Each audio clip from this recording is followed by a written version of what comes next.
حضور مکرم نے فرمایا کہ یہاں عمل صالح کا ایک عالی ترین مصداق یہ ہے کہ تم اپنے بھائیوں کی حاجت روائی کرو، بچے گا وہ خسارے سے۔ حاجت روائی کا مطلب تو سمجھتے ہیں؟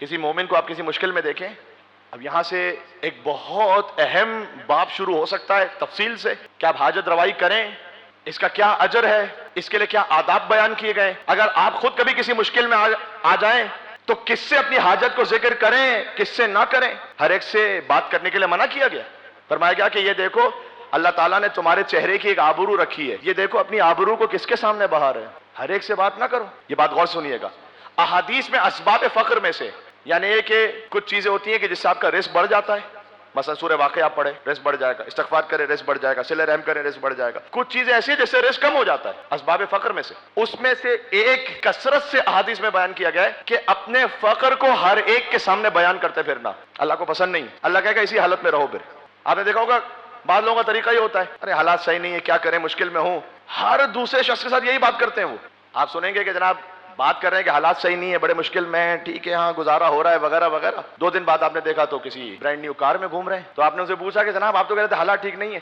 کہا وہ اصل میں 10 ملین کا پروفٹ ہوتا تھا، وہ 7 ملین کا ہوا، لہٰذا حالات ٹھیک نہیں ہے، یعنی پروفٹ میں نقصان ہوا ہے۔ کہہ رہے ہیں آپ ہر ایک سے نہ، اگر واقعاً کوئی مجبور بھی ہے، آپ کو کبھی کسی کے لیے بات کرنا پڑ سکتی ہے، کسی سے بات کرنا پڑ سکتی ہے، تو آپ بات اس سے کریں کہ جس سے آپ کے لیے ایک امید ہے کہ انشاءاللہ کوئی مسئلہ حل ہو سکے گا۔ ہر ایک کے سامنے نہ بولتے پھریں، اللہ تعالیٰ کو پسند نہیں ہے۔ اچھا مولانا کس کو بولے؟ آپ کو یاد ہوگا، معذرت یہ ذرا چونکہ گرمی شدید ہے، کہ جب بھی کسی کی پرسنالٹی کا ویٹ کرنا ہو تو امام نے طریقہ بتایا کہ اعرفوا منازل الناس علی قدر روایاتہم عنا۔ اچھا نہیں، اس کو میرے خیال میں بند ہی کر دیں، اس کے شور سے مجھے شاید گرمی سے بھی زیادہ ڈسٹربنس ہوگی۔ امام نے فرمایا کہ کسی شخص کی قدر و منزلت دیکھنی ہو تو یہ دیکھو کہ ہم سے احادیث کو کتنی بیان کرتا ہے اہل بیت سے۔ تو مولانا کوئی حدیث ہے اس سلسلے میں کہ اپنی حاجت کس سے کہیں؟ امام نے کچھ فرمایا ہے؟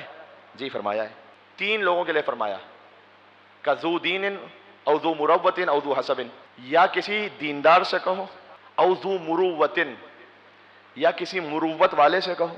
کبھی ہوتا ہے کہ جو مثلا ہو سکتا ہے کہ دین کے معاملے میں، نماز روزے وغیرہ کے معاملے میں اتنا زیادہ پابند نہیں ہے لیکن مروت احساس رکھتا ہے، او ذو حسب، اور یا پھر کسی خاندانی سے کہو۔ اسی لیے ائمہ علیہ السلام کے پاس جب لوگ حاجت مانگنے کے لیے آتے تھے نا تو کہتے تھے کہ مولا آپ نے فرمایا ہے کہ یا دیندار سے کہو، یا صاحب مروت سے کہو، یا اچھے حسب والے سے کہو۔ میں اس سے مانگ رہا ہوں کہ جس سے بڑا دیندار کوئی نہیں ہے، اس سے بڑا مروت رکھنے والا کوئی نہیں ہے، اس سے بڑھ کر خاندان دنیا میں ہے کسی کا کوئی نہیں۔ تو ایک تو یہ کہ حاجت کس سے مانگیں، دوسرا یہ کہ پھر جب آپ دیکھیں، ضروری نہیں کہ کوئی مانگے آپ سے، کتنے وائٹ کالر ہوتے ہیں آج کل کے جو حالات ہیں سب کے سامنے ہیں،